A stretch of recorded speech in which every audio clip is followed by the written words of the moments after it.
All right, so in the previous video, we introduced the idea of heating curves.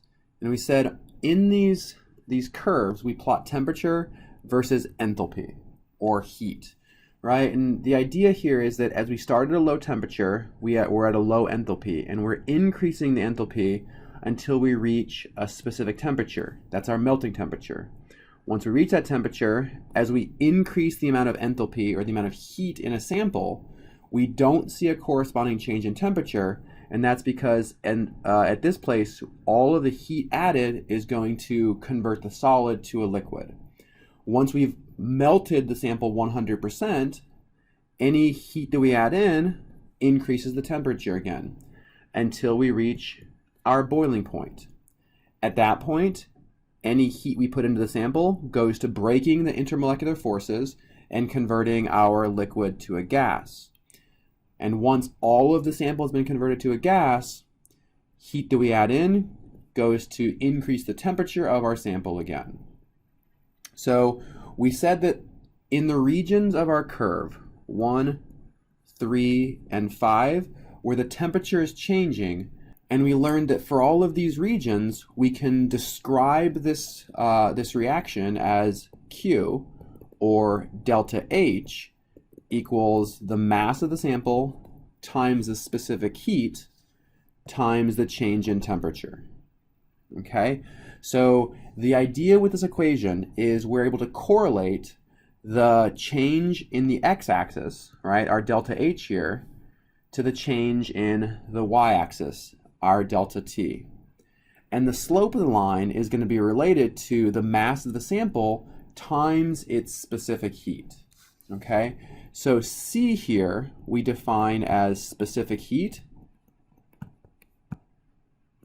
or you'll also see it written as heat capacity.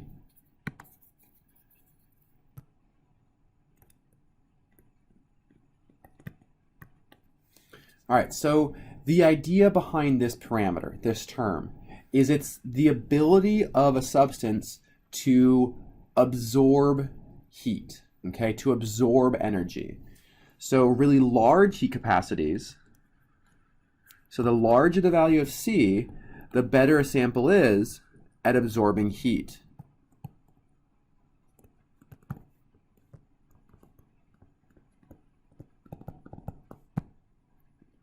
Okay, so a really great example of this is, think about when you boil water, right? So you have a pan, you have a pot, right? In that pot, we sit over fire. So this is fire here. Okay, so this provides heat. And if you don't have any water in your pot, we know that this metal heats up really quickly. Right? So that metal heats up really quickly. And that's because the metal has a very low heat capacity. Since metal has a really small heat capacity, it doesn't take a lot of heat, a lot of delta H, to get a large change in temperature. So really small changes in heat correspond to fairly significant changes in temperature. However, once you add the water to the sample, right, when you put in the water, now it takes a lot more heat to get a corresponding change in temperature. And that's because water has a high heat capacity.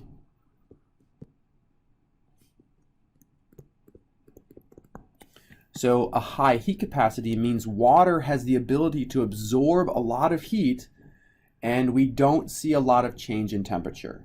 Okay, and in this class, we're not going to go into explaining why certain compounds have really high heat capacities and why compounds have low heat capacities. Okay, the idea is I just want you to understand that the larger the heat capacity is, the more heat it takes to get a sample to increase temperature.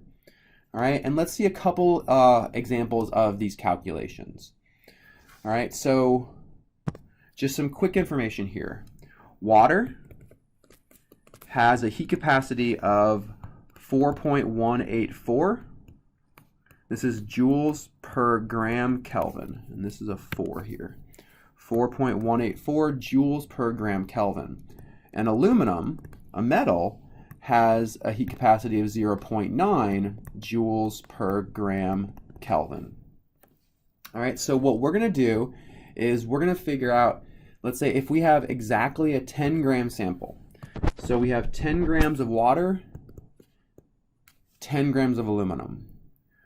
I want to figure out how much heat, so Q is my question mark. So how much heat does it take to get this sample to go from 100 degrees Celsius to 150 degrees Celsius? So 100 degrees Celsius up to 150 degrees Celsius. Okay, so our goal is to calculate how much heat it takes to heat these samples up 50 degrees Celsius. All right, and our equation is Q, or delta H, equals mc delta T. So in both cases, we know the specific heat, and we're told the mass, 10 grams. So to calculate Q, all we need to know is delta T. All right, in both cases here, so delta T equals 150 minus 100. So my delta T is 50 degrees. Okay, over here, once again, I have 150 minus 100. So my delta T is equal to 50 degrees Celsius.